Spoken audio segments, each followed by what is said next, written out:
Hello students, today I am going to start a new chapter, chapter 3 of economics, poverty as a challenge, class 9th part 1. So here poverty, how it can be a challenge. तो सबसे पहले हम बात करते हैं कि poverty आखिर होती क्या है, गरीबी। तो ये एक तरीके का सबसे पहले आपके पेज में पोर्ट्रेट है कि ये गरीबी है और लोग कैसे श्रमदान कर रहे हैं, लैंड लेबर कैपिटल, और कैसे लोग वर्क कर रहे हैं just to earn money, earn basic necessity of a daily life. उसके लिए जो काम मेहनत करनी ज़रूरी है, that is being carried out by these people. तो अगर हम ओवरव्यू लेते हैं इस चैप्टर का, तो इस चैप्टर में देखो सबसे पहले चर्चा करी गई है कि जो स्वतंत्र भारत है, या यहाँ पर एक बहुत बड़ी चुनौती है, that is poverty. After discussing the multi dimensional problems through examples, the chapter discuss the way poverty seen in the social science. तो हम ये देख सकते हैं कि सामाजिक विज्ञानों की निर्भरता पर, उसके दृष्टिकोण पर चर्चा करते हुए हमने ये पाया है कि पॉवर्टी एक बहुत बड़ी समस्या है। तो भारत तथा विश्व में ये एक बहुत बड़ा अपना एक ले चुकी है पार्ट, और ये हर जगह की समस्या बढ़ गई है क्योंकि गरीबी हर जगह है, और गवर्नमेंट कैरी आउट कर रही है एंटी पॉवर्टी मेजर्स ताकि वो किसी भी तरीके से इस गरीबी को ख़त्म कर सके। तो इंट्रोडक्शन दिया है कि in a daily life we come across many people who think are poor. तो हम अपने दैनिक जीवन में हम अपने अनेक लोगों के संपर्क में आते हैं, उनके बारे में हम सोचते हैं कि ये एक पुअर व्यक्ति है या निर्धन व्यक्ति है, इसके पास कुछ नहीं है। वे गांव के हो सकते हैं, लैंडलेस लेबर, या शहरों की भीड़ में झुग्गियों में रहने वाले लोग हो सकते हैं। तो हमने एक्चुअली ये मान लिया कि जो भी झुग्गी में रहते हैं या जो भी एक तरीके से डेली वेज पे काम कर रहे हैं, ये गरीब लोग हैं। चाहे वो हम मान सकते हैं ढाबा वाले व्यक्ति हों जो एक ढाबा में काम कर रहे हैं, या नहीं तो बैगर हैं जो गरीबी में भीख मांग रहे हैं, जिनके बच्चे सड़कों पे घूम रहे हैं। तो पॉवर्टी एक बहुत बड़ा चैलेंज हो गया है, और अब गिनने में आता है कि 300 million of people of India live under the poverty line. और ये बोथ केसेस में है, चाहे एक रूरल एरिया का ले लें चाहे अर्बन ले लिया एरिया ले लें। पर हमने जब पूरी वास्तविकता देखी तो हमें ये पता चला कि पॉवर्टी एक बहुत बड़ा चैलेंज हो गया है सोसाइटी का, फॉर इट्स डेवलपमेंट। तो इसके आगे केस स्टडी है कि रूरल एरिया अर्बन एरिया में कैसे लोग काम कर रहे हैं, और लैक्स ऑफ पीपल इंगेज्ड हैं, जैसे मेरठ यूपी में वर्कर बने हुए हैं, झोपड़ी में रह रहे हैं, और इनका वर्किंग में इनको पैसे नहीं मिल रहे हैं, औरतों को कम पैसे मिल रहे हैं, आदमियों को ज़्यादा मिल रहे हैं।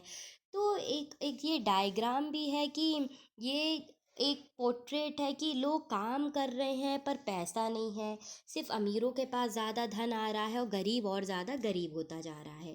तो ये चैलेंजेस हैं और एक तरीके के इलिस्ट्रेशंस हैं जिनको हम पॉवर्टी के बारे में मान सकते हैं।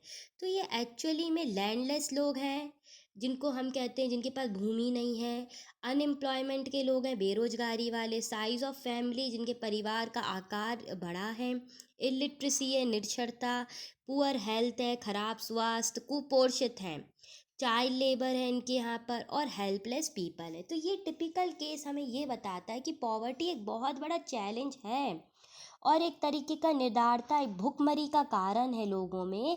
और ये एक ऐसी स्थिति भी पैदा कर देता है जब माँ बाप अपने बच्चों को स्कूल नहीं भेजा जा सकते, विद्यालय नहीं भेज पाते, कई बीमारी का इलाज नहीं करवा पाते।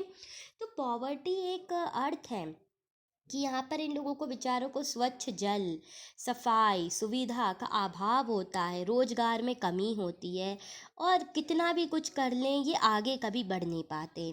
चाहे ये खेतों में काम कर लें, कारखानों में काम कर लें, फैक्ट्रीज़ में, गवर्नमेंट के उसमें प्यून बन जाए, कार्यालय में काम करें, अस्पतालों में काम करें, रेलवे स्टेशन में, तो लगभग हम ये मान सकते कोई भी काम करते रहें ये लोग, स्टेशन हो चाहे ऑफिसेज हो, हॉस्पिटल में हो, पर पॉवर्टी से ये ऊपर राहत नहीं पा पाते।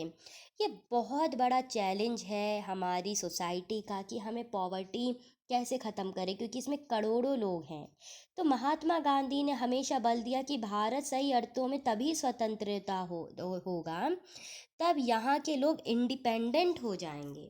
इंडिपेंडेंट, और सबसे पहले the poorest of its poor became free of human suffering. तो जितनी भी दुख हैं, सफरिंग हैं, इन सब से मुक्त हो जाएंगे, तभी भारत को हम मान सकते हैं कि वो पॉवर्टीहीन नेशन है। तो poverty is seen by the social scientist. तो कैसे माना जाता है, क्या है एक्चुअल इंडिकेटर जिसको हम बोल सकते हैं? तो पॉवर्टी एक बहुत बड़ा सामाजिक भी प्रॉब्लम तो है, लेकिन हम ये भी मान सकते हैं कि ये आखिरकार हो रही है क्योंकि लोगों की इनकम बढ़ती जा रही है, कंजम्पशन ज़्यादा हो, तो गरीबों के पास कुछ है ही नहीं। उनके पास ना अच्छी प्रॉपर हेल्थ केयर है, ना जॉब अपॉर्चुनिटी है, ना साफ़ पानी है पीने के लिए, ना सैनिटेशन फैसिलिटी है, जो कि सबसे मेन कारण होता है डिजीज़ को जनरेट करने के लिए।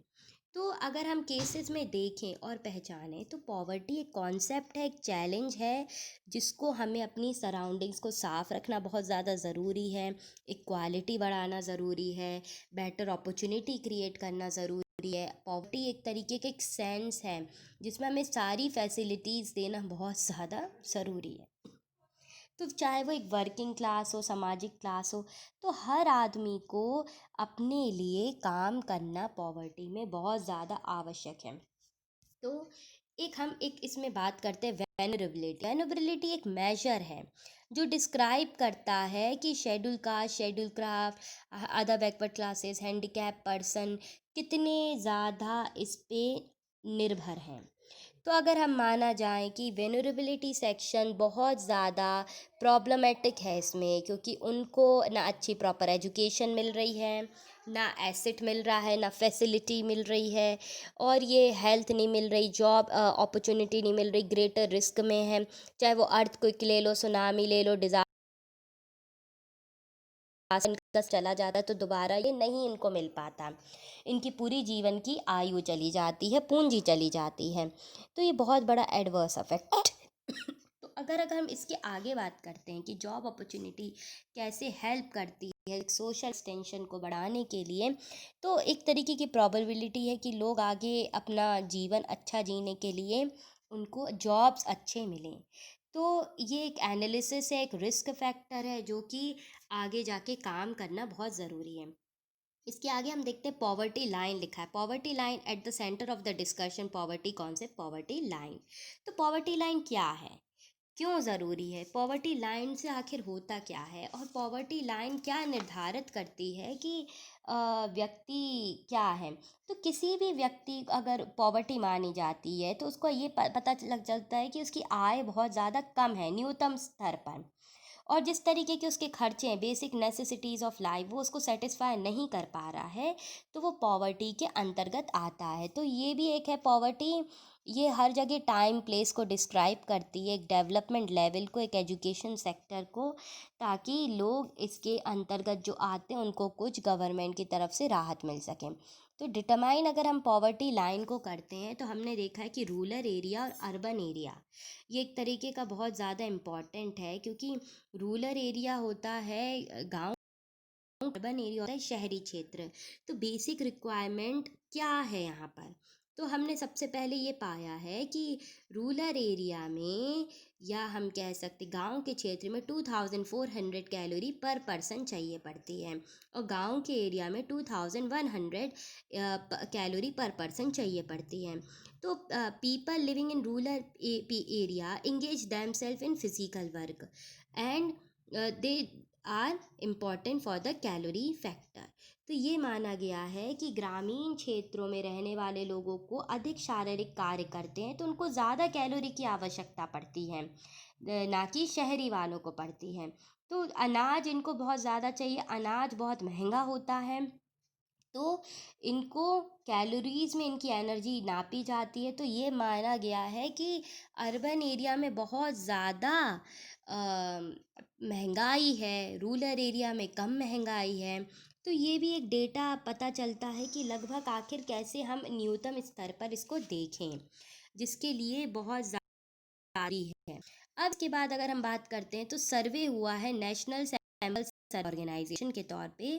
तो ये कंपेयर करा है इसने कंट्रीज़, वर्ल्ड बैंक, विश्व में, कि आखिर हम पॉवर्टी के मेजर्स को एस्टिमेट कैसे करें, कम कैसे करें और हेल्प कैसे करें एक सोशल बीइंग लाइफ को आगे जनरेट करने के लिए, जो कि आगे हमारे एस्टिमेशंस को हेल्प कर सकें। तो ये भी एक आपकी बुक में दिया गया, रूरल एरिया अर्बन एरिया का फैक्टर कितना परसेंट किसमें है, क्यों है, तो ये आता नहीं है कभी, इसलिए इसको पढ़ाने की ज़्यादा ज़रूरत नहीं है, ये एस्टिमेशंस दिए हुए हैं। तो अब एक आता है एलिमिनेशन पॉवर्टी एस्टीमेट। तो आखिर ये पॉवर्टी एस्टीमेट क्या है? तो पॉवर्टी एस्टीमेट एक तरीके से आपको बताता है कि कितनी पॉवर्टी कितने सालों में हो रही है और इससे क्या डिप्लेक्ट हो रहा है।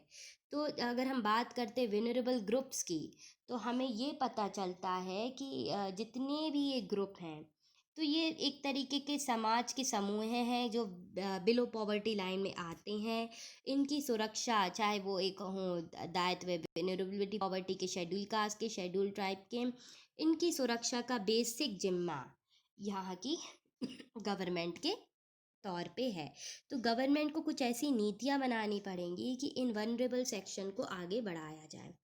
तो अगर वो schedule caste, schedule tribe, backward classes, schedule caste, handicap के लिए कुछ फैसिलिटीज़ जनरेट करेंगे, तो वो उनको हेल्प आउट होगी अपनी पॉवर्टी लेवल से हाई जाने के लिए। तो ये भी एक बड़ा एडवांटेज है, गवर्नमेंट का एक फिनोमेना है कि हम कैसे इन लोगों को आगे, इन ट्राइब्स को, ट्राइबल सेक्शंस को आगे बढ़ा सकते हैं। तो ये एक तरीके का वनरेबल ग्रुप है, चाहे हम कह लें ये schedule caste, schedule tribe, other backward classes एक ग्रुप है या एक स्थाई एक तरीका है, जिनको हमें आगे बढ़ाने के लिए हमारी गवर्नमेंट को बहुत मेजर्स उठाने की ज़रूरत है। तो एक स्टोरी है, स्टोरी ऑफ शिवरम। तो ये भी स्टोरी में होता है कि तमिलनाडु की एक जगह है, यहाँ पर 50 रुपये डेली काम में लोगों को मिलते हैं, लड़कियों को 25 रुपये मिलते हैं। पिताजी इल हो जाते हैं, पूरा खर्चा चला जाती, पढ़ाई चली जाती है, छूट जाती है, माँ मर जाती है, डॉटर होती है हाउस होल्ड की, तो उसके ऊपर बर्डन आ जाता है फैमिली का, फैमिली डिफ़िकल्ट अरेंजमेंट होता है, खाने पीने का डिफ़िकल्टी होती है।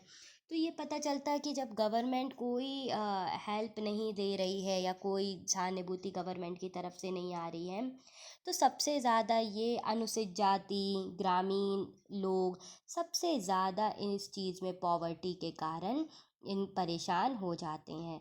तो इनको ख़त्म करना एक बहुत बड़ा इंटरस्टेट डिस्पैरिटी है, क्योंकि ये ख़त्म करना बहुत ज़्यादा ज़रूरी है। तो ये है विलेज शिवरम की कहानी। और इसके बाद जो नेक्स्ट आएगा लेवल, तो वो मैं पॉवर्टी सिनेरियो, आखिर ये क्या है ग्लोबल पॉवर्टी सिनेरियो, तो इसको नेक्स्ट पार्ट में हम डिस्कस